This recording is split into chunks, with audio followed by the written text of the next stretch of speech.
Bonjour, aujourd'hui je vais démontrer par la réflexion que si la gravitation est ancrée dans nos esprits comme une théorie irréfutable, elle souffre justement d'un manque de réflexion. Plus personne ne se pose la moindre question parce que c'est un acquis universel.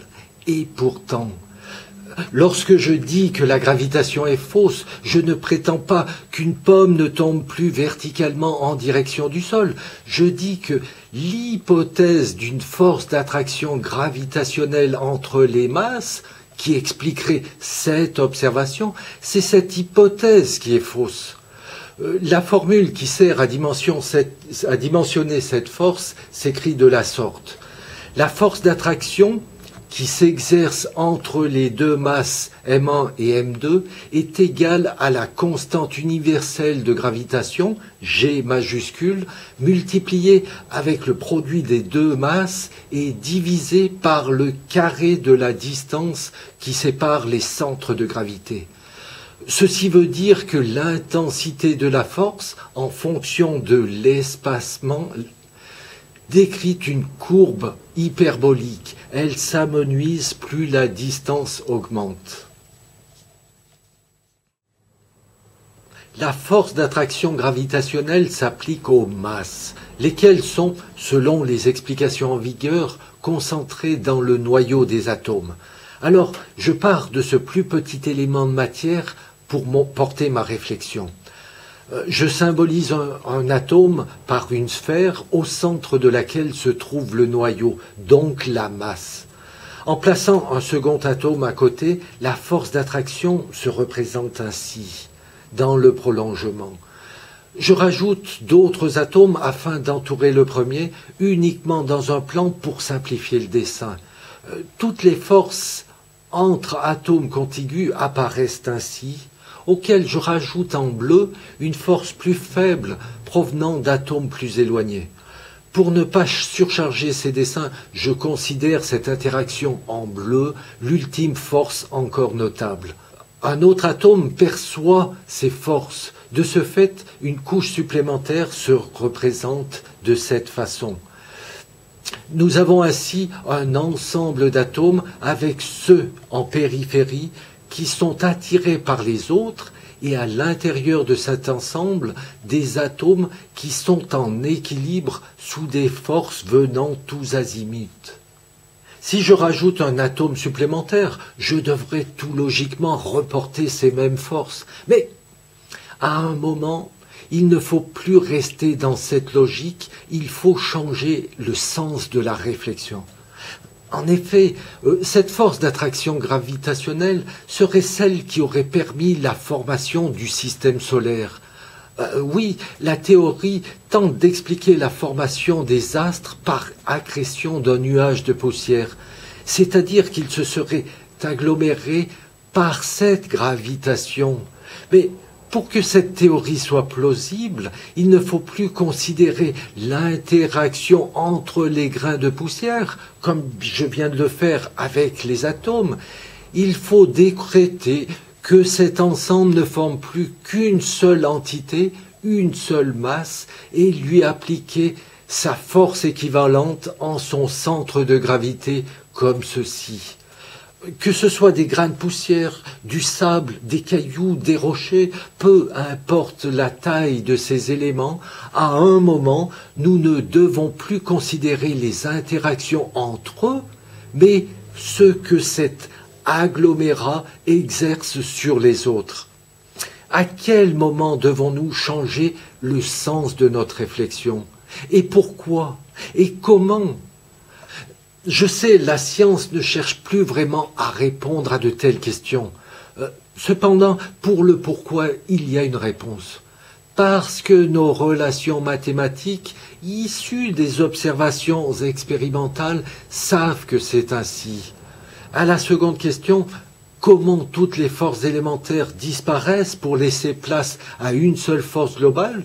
Alors là, il faut le reconnaître, c'est tout bonnement miraculeux. Est-ce que, comme la religion, la science a besoin de miracles pour convaincre ses adeptes envers certaines croyances? En principe, non. Mais si l'on se penche sur toutes les théories actuelles, la réponse n'est plus aussi catégorique. Bien au contraire, la croyance semble plus forte que la compréhension. Je ne veux même pas évoquer la formation des étoiles par effondrement d'un nuage de gaz chaud sous l'effet de la gravitation, car là encore, les questions simples n'ont pas de réponse. Par contre, je me pose tout de même cette question.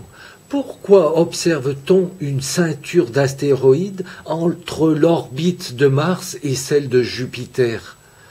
Une planète n'aurait-elle pas réussi à se former avec tous ces astéroïdes comme ailleurs? Ou ne serait-ce pas plutôt le contraire, comme le suggèrent mes théories, qu'une vieille planète aurait grandement consommé son noyau astral et de ce fait aurait perdu son champ de pesanteur? Elle se serait ainsi désagrégée, nous laissant voir des astéroïdes comme Vesta par exemple. Cet astéroïde n'est pas le premier à nous montrer d'étranges et mystérieuses stries parallèles telles un millefeuille, stries comparables aux strates que nous savons expliquer sur Terre, mais pas dans ce cas-là. Non, l'hypothèse d'une force d'attraction entre les masses n'a jamais reçu une véritable réflexion critique. Pour preuve, les physiciens n'arrivent toujours pas à trouver le graviton, ni même le boson de Higgs qui expliquerait la masse. Je le reconnais, c'est tout de même plus simple pour moi d'affirmer cela, parce qu'en posant des questions simples et systématiques autour des hypothèses qui sont à la base de nos théories, j'ai trouvé ces incohérences et surtout j'en ai apporté d'autres bien plus cohérentes. Plus cohérentes parce qu'elles prennent en considération de nombreuses observations qui n'étaient pas encore à la disposition de ceux qui ont émis ces premières hypothèses. En revisitant les sciences, je n'ai pas besoin de faire de nouvelles expériences inédites. Il suffit de reprendre toutes celles qui existent et de réinterpréter les observations sur la base de ces nouvelles fondations. Et leur validation vient par la logique des explications, celles qui répondent aux questions pourquoi et comment. Inutile de faire une physique pour ci, une autre pour ça. Tout devient cohérent avec une seule science. De cette démarche, j'en suis arrivé à expliquer le phénomène de la pesanteur, principe dans lequel, en grande ligne, parce que ce n'est pas l'objet de cette vidéo, la force qui s'applique à l'ensemble des éléments qui constituent une entité pour lui conférer son poids ne provient pas de l'intérieur d'un astre, mais de l'extérieur. Ce n'est pas une force d'attraction. Et de plus, le support qui véhicule cette force est matériel, si j'ose dire, et parfaitement défini. Il faut savoir tout de même que Newton lui-même était sceptique envers son hypothèse. Il avait même écrit qu'il n'aurait jamais cru en cette force si cette affirmation avait été émise par quelqu'un d'autre. Nos relations mathématiques savent qu'il faut considérer l'ensemble des éléments de matière parce qu'elles ont été élaborées autour de l'expérimentation, autour des observations. Elles ne valident pas l'hypothèse d'une force d'attraction gravitationnelle, elles valident les phénomènes observables. C'est pour cette raison que ces mêmes relations fonctionnent avec ma définition de la pesanteur. Il y a tout de même quelques nuances à apporter dans les termes qui les composent. Ce principe de pesanteur explique également ces observations incompatibles avec la gravitation et pour lesquelles on a dû inventer la matière noire. On a été contraint d'inventer quelque chose d'invisible, cette matière noire, afin de ne pas contredire cette force d'attraction entre les masses. Cette hypothétique masse est invisible parce qu'elle est là pour que la théorie soit respectée, mais elle ne masque même pas ce qui est derrière elle. C'est triste de constater que les observations qui servent à établir et valider des théories, ces observations, lorsqu'elles en invalident une, on ne cherche plus à voir où est l'erreur. On rafistole le tout en échafaudant des hypothèses qui deviennent grotesques en regard des explications issues de la logique intellectuelle. De cette logique ainsi retrouvée pour expliquer la science, celle qui est dans mon livre, Les sciences revisitées, il devient évident que le temps n'est pas une grandeur influencée par quoi que ce soit. Il est impossible de faire un amalgame entre l'espace et le temps. Il est impossible de parler d'un espace-temps qui se déformerait sous les effets de forces d'attraction gravitationnelle.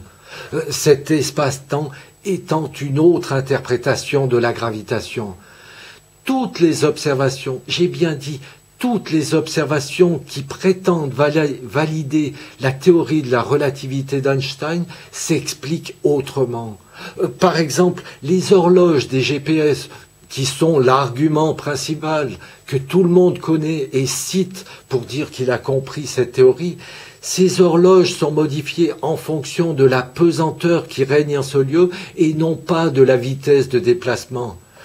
Il serait tout simple de contrôler cette affirmation en installant une horloge sur un satellite plus éloigné. Mais le monde scientifique ne voudra même pas prendre ce résultat comme la preuve d'une erreur parce qu'il faudra changer de théorie, passer de la relativité restreinte à la relativité générale et le tour est joué. Trichons ici, trichons là, et nos théories, aussi démentes soient-elles, resteront exactes. Est-ce la démarche pour améliorer la compréhension de notre environnement, pour améliorer notre savoir, notre intelligence? Non. Non, la théorie de la gravitation, qu'elle soit celle de Newton ou celle d'Einstein, peu importe. La gravitation est une très grave erreur scientifique, parce qu'elle a entraîné la réflexion dans une dérive infernale, et plus personne n'ose voir et imaginer la simplicité de la nature, la complexité permettant à certains de se démarquer des autres qui ne les comprennent plus. Et ce n'est pas le nombre de fois qu'une erreur est prise pour preuve qu'elle devient une vérité. Elle reste une erreur, quand bien même un grand nombre de personnes hautement diplômées croient en cette erreur. Je sais que critiquer les travaux de Newton, ou pire encore ceux d'Einstein, je sais que cette critique est inacceptable, parce qu'ils sont les monuments de notre savoir et qu'il est interdit de toucher à ces monuments. Ce serait un sacrilège. Mais la science doit-elle sacraliser ses théories au même titre que le fait une religion? Non. Je reste toutefois persuadé que si Newton et Einstein avaient eu à disposition les observations que nous possédons, ils auraient eu le courage de revoir leurs copies, eux. Ils auraient revisité les sciences. Sur ce, je vous remercie de votre attention et à une prochaine fois.